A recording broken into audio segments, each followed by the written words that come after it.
Aveva trascorso la serata con gli amici e con la compagna Mattia Micaglio. Erano le 22:45 di sabato quando a bordo del suo quad, insieme alla donna, si è scontrato con un fuoristrada mentre usciva da una strada laterale per immettersi sulla provinciale 346 che collega la Val di Fassa e la provincia di Belluno verso il passo del San Pellegrino.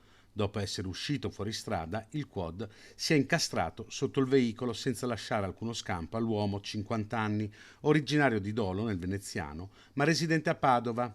Ferita in modo grave la compagna, 33 anni, originaria di Campolongo Maggiore, trasportata in elicottero all'ospedale Santa Chiara di Trento, dove è ricoverata in condizioni critiche ma non in pericolo di vita.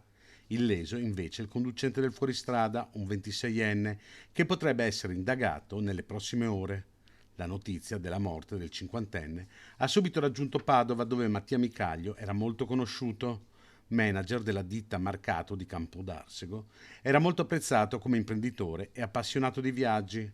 Sull'incidente stanno indagando i carabinieri della compagnia di Cavalese, presenti sul posto con i sanitari del SUEM e i vigili del fuoco volontari di Soragna, Moena e Vigo di Fassa.